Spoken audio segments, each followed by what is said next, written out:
Hello and welcome to the Fans of Wrestling Show, where we do a weekly review of all things wrestling. I'm Paulie Price, thanks for watching. Today's video, we're going to be talking about Monday Night Raw. To start off the show, we saw the Beast, Brock Lesnar, and Oswald Cobblepot, Paul Heyman, come into the ring. Go figure, Brock Lesnar showed up for work. Look at that. And Paul Heyman did his little spiel like he always does. And then he revealed the shocker that I definitely wasn't expecting. That Brock Lesnar is going to enter the Royal Rumble. Not only that, he's going to enter number one. Okay. I'm really confused now. If Brock wins, then I guess Brock is fighting Brock. Then again, if there was anybody to pull that off, I think that Brock would be able to pull that off. What I'd really like to see happen is Drew McIntyre win the Royal Rumble, and we get Brock Lesnar and Drew McIntyre. That would be a really entertaining main event for WrestleMania. And to me, I think it's time that we really see a good title run here for Drew McIntyre. All right, we're going to start off with the first match. It was for the U.S. title, a rematch. Rey Mysterio versus Andrade. We didn't get to see Rey Mysterio lose his title because it happened during a live show. But at least we're going to see a rematch now, so I was excited to see this match, especially that it started the show. I was really excited about that.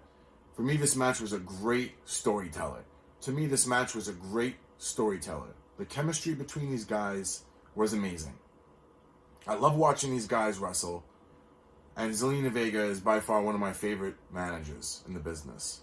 Now, several things happened in this match. So we're going to start with the first thing, that Rey Mysterio won the match, but at the last second, you see Zelina Vega throw up Andrade's leg on the rope, and David, I know you didn't see it, but okay. So at this point, the bell rung. David Cohn's like, wait a minute, his foot was in the ropes. Restarts the match. Now immediately, Rey Mysterio went to the outside and he tried to do it like a jumping senton on Andrade, and he caught him. And not only that, he flung him into Zelina Vega, knocking Zelina Vega to the floor.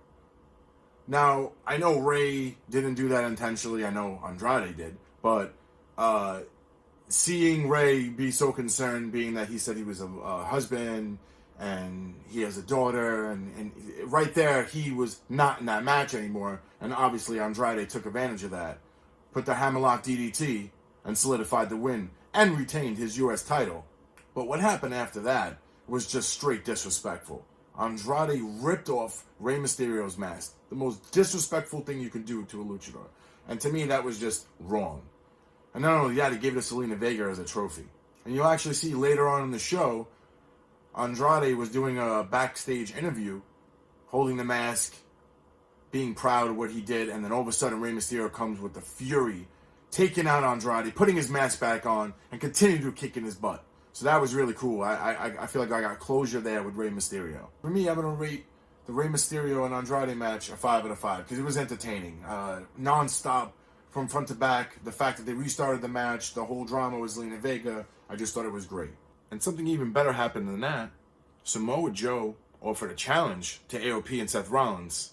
Them three versus their three. But who's the third guy?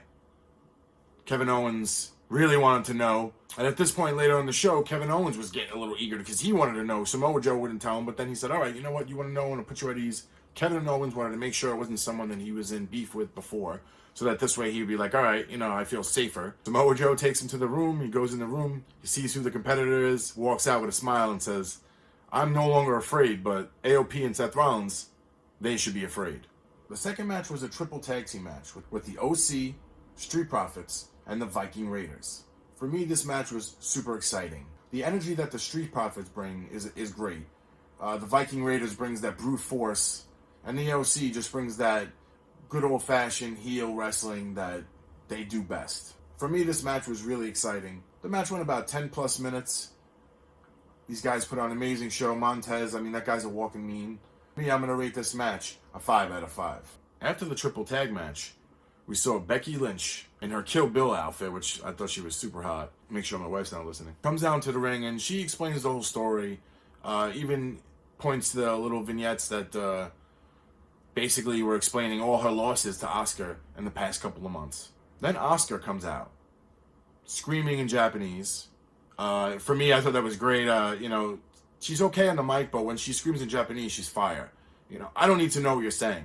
I knew what she was doing, and it was great. She was mocking her, she was making fun of her, and I think that when Asuka speaks Japanese, her full character comes out, and that was something that I really loved. And she continued to talk crap when she got in the ring. Becky Lynch kept quiet. And Asuka opened her mouth one more time, boom! A right hand from the man who left that ring with a smile, focused for her match at the Royal Rumble. The third match of the night was Erick Rowan versus KJ Corsa, local competitor. You know, for me, this match was really quick and easy. Really, we all just care about what's in the cage. And that's what the whole gimmick of the matches for Erick Rowan have been over the past weeks. And we got to see this KJ Orso get the Iron Claw. And not only that, Erick Rowan drags him to the cage, stuffs his face in the cage. We can't see because he has that cover over it. And then all of a sudden the guy comes screaming with all this red liquid on his face. So, I mean, I don't know what the hell's in there. We actually saw right before that match, my man Mojo Rawley freaked the hell out when he saw what was in there. I mean, for me, I honestly just think he saw his win-loss record. For me, I'm going to rate this match a 2 out of 5. Then we go on to the fourth match, which was AJ Styles versus Tozawa. This match was really funny because AJ was just mocking the Viper Randy Orton the whole time. He did the DDT from the ropes. He even botched the RKO. I mean, for me, it looked ugly. I don't think anybody can do it like Randy Orton. For me, when Randy Orton does it, it's the RKO. When anyone else does it, it's just a cutter or a neck breaker for me because it's just no one can do it like the Viper. This was a cool match because I love AJ and his heel style. He's great at that. And it was cool that he was setting up for next week's match against Randy Orton. For me, I'm going to give this match a 3 out of 5 because as much as it wasn't long, it was entertaining. When AJ was leaving the ring, some guy running the ring and then you see security, but then we found out it was actually turns out he was the minister for Lana and Lashley's segment that was coming up. And I guess the security thought he was a fan because the way he ran in, so hilarious. All right, so I'm going to talk real quick about the Lana and Lashley segment. They finally get married, no interruptions. For me, the storyline is not my favorite, but I feel like now it's starting to pay off because I like what I saw after they got married. I like Rusev sending them a message from his vacation spot where he was clearly in front of a green screen, but that's okay. The whole time he showed the wedding album, I was laughing. I just thought it was funny, the way the music, the pictures, it was great. The other thing I thought was funny and I've been waiting for this now for quite some time, when Lashley told Lana to shut up.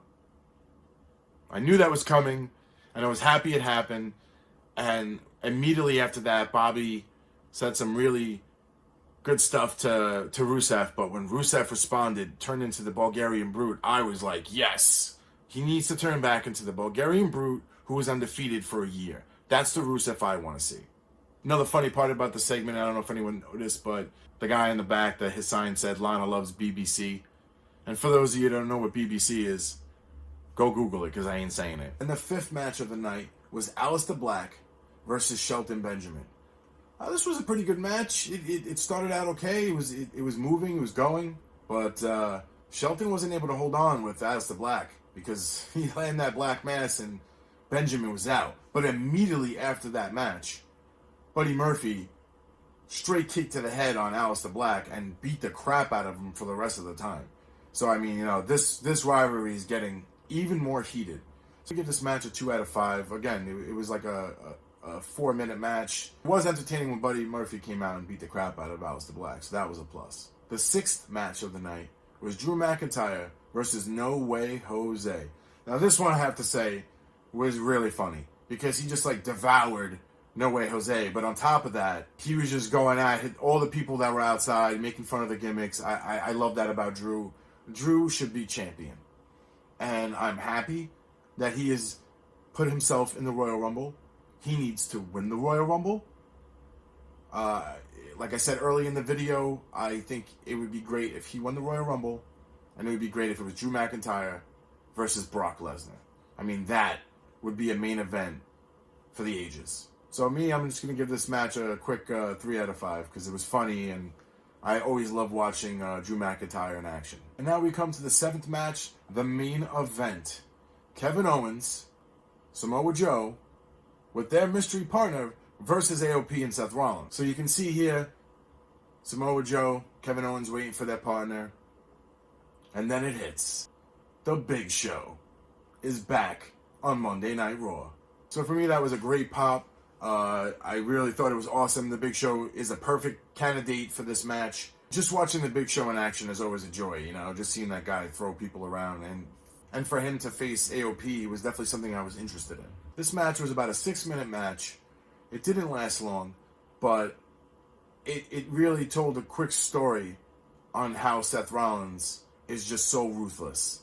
Because no matter what happened, as soon as the Big Show and Kevin Owens and Samoa Joe had the upper hand of the match, Seth took it upon himself to go outside and get a chair and give a chair shot to the Big Show in his back, which wasn't a great idea. So Kevin Owens, Samoa Joe, Big Show get the win via disqualification.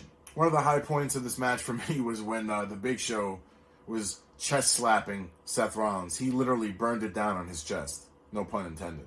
And I also loved at the end when Rollins got knocked the out by the Big Show. Big pop of the match. You know, being the match was over and it was ended and it was a disqualification, I didn't care. Seeing Seth Rollins get knocked out was great. It was good retribution for Kevin Owens and Samoa Joe. So I'm just curious to see what's going to happen next week. All right, now we're going to break down the show. We're going to start first with the ref rating. For me, all the referees did an outstanding job. There was no issues. I'm going to give them a 5 out of 5. For the match card rating, I'm going to give them a 5 out of 5 because I really thought that they placed everything nice. I liked that they did a few promos and then they did a couple matches. Starting the show off with the U.S. title and then having the tag team titles on the line right after that, I thought that was great. It was actually a good first show for 2020. For the production value, I'm going to give it a 5. Everything was great. The commentary was great. For overall show rating, I'm going to give it a 4. Had a lot of good matches in the beginning, but after that, it kind of lacked more storytelling, just kind of like short stories starting. But I think it still overall was a good show. I put a poll on Twitter to see what people thought about the show, so check it out. So, I mean, you can see majority of the people said that the show was good. You can see a lot of people said that they didn't watch it, but, you know, I don't believe that. I believe that people just say that because they just hate on sports entertainment and they're more pro wrestling fans. And that'll be the end of the show. Thank you so much for watching. And if anybody has issues with my ratings or my comments, I really don't care. At the end of the day, all I'm going to tell you is, what do I know? I'm just a fan.